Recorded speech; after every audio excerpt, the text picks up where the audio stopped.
ओम नमः शिवाय शिवजी सदा सहाय। ओम नमः शिवाय गुरुजी सदा सहाय। जय गुरुजी। शुक्राना गुरुजी। शिव पुराण श्री रुद्र संहिता खंड तीसरा पार्वती खंड अध्याय 14वां।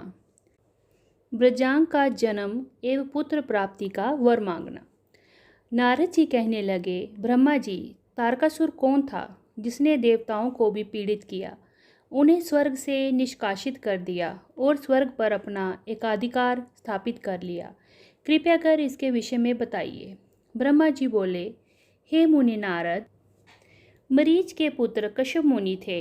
उनकी 13 स्त्रियां थीं, जिनमें सबसे बड़ी दिति थी। उससे हिरण्यकशिपु तथा हिरण्याक्ष नामक 2 पुत्र हुए। हिरण्यकशिपु तथा हिरण्याक्ष को श्री हरि विष्णु ने 12 तथा नरसिंह का रूप धारण करके मार दिया था। तब अपने पुत्रों के मर जाने से दुखी होकर दिति ने कश्यप से प्रार्थना की तथा उनकी बहुत सेवा की। उनकी कृपा से दिति पुनः गर्भवती हुई। जब इंद्र को इस बात का पता चला कि उन्होंने दिति के गर्भ में ही उनके बच्चे के छोटे छोटे टुकड़े कर दिए, परंतु दिति के व्रत एवं अन्य भक्ति भाव से बालक को मारने में वे सफल ना हुए। समय पूरा होने पर उन्होंने गर्भ से 49 बालक उत्पन्न हुए। ये सभी भगवान शिव के गण हुए तथा शीघ्र ही स्वर्ग में चले गए। तत्पश्चात दिति पुनः अपने पति कश्यप मुनि के पास गई और उनसे पुनः माँ बनने के विषय में कहने लगी। तब कश्यप मुनि ने कहा, हे प्रिय दिति, अपना तन मन शुद्ध कर भक्ति भाव से तपस्या करो। 10,000 वर्ष बीतने के पश्चात तुम्हें तुम्हारी इच्छा के अनुरूप पुत्र की प्राप्ति होगी। ये सुनकर दिति ने श्रद्धापूर्वक 10,000 वर्षों तक कठोर तपस्या की। तपस्या के उपरांत पुनः वे अपने घर लौट आई। तब कश्यप मुनि की कृपा से दिति गर्भवती हुई। इस बार उन्होंने एक अत्यंत पराक्रमी और बलवान पुत्र को जन्म दिया। इस पुत्र का नाम ब्रजांग था। ब्रजांग दिति की इच्छा के अनुरूप ही था। दिति इंद्र द्वारा दिए गए छल कपट से बहुत दुखी थी और उनसे बदला लेने के लिए अपने पुत्र ब्रजांग को देवताओं से युद्ध करने की आज्ञा दी। ब्रजांग और सभी देवताओं का बहुत भयानक युद्ध हुआ। तत्पश्चात वीर और पराक्रमी ब्रजांग ने अपनी माता के आशीर्वाद से सभी देवताओं को परास्त कर दिया और स्वर्ग का राज्य हत्या कर वहाँ का राजा बन गया। सभी देवता उसके अधीन हो गए। तब ये सब देखकर दिति को बहुत प्रसन्नता हुई। एक दिन कश्यप मुनि के साथ मैं स्वयं ब्रजांग के पास गया। मैंने ब्रजांग से अनुरोध किया कि वह देवताओं को इंद्र की गलती की सजा ना दे तथा इंद्र सहित सभी देवताओं को क्षमा कर दे। मेरे इस प्रकार कहने पर ब्रजांग बोला, हे ब्राह्मण, मुझे राज्य का कोई लोभ नहीं है।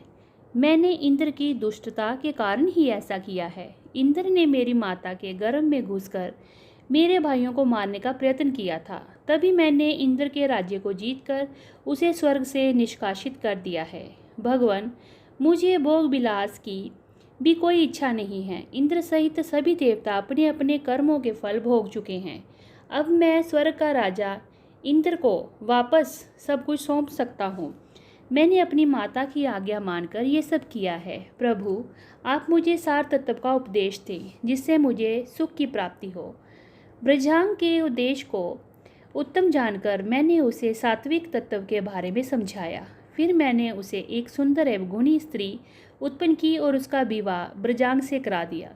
ब्रजांग ने अपने सभी बुरे विचारों का त्याग कर दिया, परंतु उसकी पत्नी के हृदय में बुरे विचारों का ही मानो साम्राज्य था। उसकी पत्नी ने बहुत सेवा की। तब प्रसन्न होकर ब्रजांग ने कहा, हे प्राण प्रिय, तुम क्या चाहती हो, मुझे बताओ, मैं तुम्हारी इच्छा को अवश्य ही पूरा करूँगा। ये सुनकर वह परम सुंदरी देवी बोली, पतिदेव, यदि आप मेरी सेवा से प्रसन्न हैं तो कृपा कर मुझे एक त्रिलोकी को जीतने वाला महापराक्रमी एवं बलवान पुत्र प्रदान करिए, जो ऐसा बलवान हो कि समस्त देवता उससे भयभीत रहें। अपनी पत्नी के ऐसे वचनों को सुनकर ब्रजांग सोच में डूब गया, क्योंकि वह सब देवताओं से किसी भी प्रकार का कोई वैर नहीं रखना चाहता था, परंतु उसकी पत्नी देवताओं के साथ शत्रुता बढ़ाना चाहती थी। ब्रजांग सोचने लगा कि यदि सिर्फ अपनी पत्नी की इच्छा को सर्वोपरि मानकर उसे पूरा कर दिया तो सारे संसार सहित देवताओं एवं मुनियों को दुख उठाना पड़ेगा, और यदि पत्नी की इच्छा पूरी नहीं की तो मैं नरक का भागी बनूंगा। तब इस धर्म संकट में पड़ने के बाद उसने अपनी पत्नी की अभिलाषा को पूरा किया। अपनी पत्नी की इच्छा अनुसार पुत्र प्राप्ति करने हेतु ब्रजांग ने बहुत वर्षों तक कठोर तपस्या की। मुझसे वर प्राप्त कर अत्यंत हर्षित होता हुआ ब्रजांग अपनी पत्नी को पुत्र प्रदान करने हेतु अपने लोक में चला गया। इति श्री 14वां अध्याय समाप्त। 15वां अध्याय तारकासुर का जन्म व उसका तप। ब्रह्मा जी बोले, हे मुनिश्रेष्ठ नारद, कुछ समय बाद ब्रजांग की पत्नी गर्भवती हो गई। समय पूर्ण होने पर उसकी पत्नी ने एक पुत्र को जन्म दिया। वह बालक बहुत लंबा चौड़ा था, उसका शरीर अधिक विशाल था, वह अत्यंत शक्तिशाली और पराक्रमी था। उसके जन्म के बारे में सारे संसार में कोहराम मच गया। चारों ओर उपद्रव होने लगे, आकाश में भयानक बिजलियां चमकने लगी और चारों दिशाओं में भयंकर गर्जनाएं होने लगी। धरती पर भूकंप आ गया, पहाड़ कांपने लगे, नदी सरोवर का जल जोर जोर से उछलने लगा, चारों ओर आंधियां चलने लगी। सूर्य को राहु ने निगल लिया और चारों ओर अंधकार छा गया। उसके जन्म के समय के ऐसे अशुभ लक्षणों को देखते हुए कश्यप मुनि ने उसका नाम तारक रखा। तारक का जन्म हो जाने पर ब्रजांग के घर ही उसका लालन पालन होने लगा। थोड़े ही समय में तारक का शरीर और बड़ा हो गया। वह पर्वत के समान विशाल और विकराल होता जा रहा था। कुछ समय पश्चात तारक ने अपनी माता और पिता ब्रजांग से तपस्या करने की आज्ञा मांगी। कुछ समय के बाद उसने माता पिता से प्रसन्नतापूर्वक आज्ञा ली और तपस्या को चल दिया। साथ ही अपनी माता का यह आदेश भी लिया कि वे देवताओं को अवश्य जीते, पर उनका अधिपत्य स्वर्ग पर कभी अधिकार ना ले। अपनी माता की आज्ञा पाकर ब्रजांग का पुत्र तारक तपस्या करने के लिए मधुबन चला गया। वहाँ तारक ने मुझे प्रसन्न करने के लिए कठोर तप करना आरंभ कर दिया। उसने अपने दोनों हाथों को सर के ऊपर ऊंचा कर लिया और ऊपर की ओर देखने लगा तथा एक पैर पर खड़े होकर एकाग्र मन से 100 वर्ष तक तपस्या करता रहा। उस समय वह केवल जल और वायु से ही अपना जीवन यापन कर रहा था। तत्पश्चात उसने 100 वर्ष जल में, 100 वर्ष थल में, 100 वर्ष अग्नि में रहकर कठिन तप करके मुझे प्रसन्न करने का प्रयत्न किया। फिर 100 वर्ष पृथ्वी पर हथेली धारण करके 100 वर्ष वृक्ष की शाखा को पकड़कर और अनेकों प्रकार के दुख सहकर वह तप करता रहा। इस तपस्या के प्रभाव से उसके शरीर से तेज निकलने लगा, जिससे देवलोक जलने लगे। ये देखकर सभी देवता घबरा गए। फिर वह स्वयं तारकासुर के पास वरदान देने के लिए गया। मैंने तारकासुर से कहा, तारक, मैं तुम्हारी इस दुस्सह तपस्या से बहुत प्रसन्न हूँ। तुमने मुझे इस प्रकार कठोर तप करके बहुत प्रसन्न किया है। तुम्हारा इसके पीछे क्या प्रयोजन है? निसंकोच मुझे बताओ। मैं तुम्हारा मनोवांछित फल अवश्य तुम्हें प्रदान करूँगा। तुम अपनी इच्छा अनुसार वर मांगो। ब्रह्मा जी के इन वचनों को सुनकर तारकासुर उनकी स्तुति करने लगा।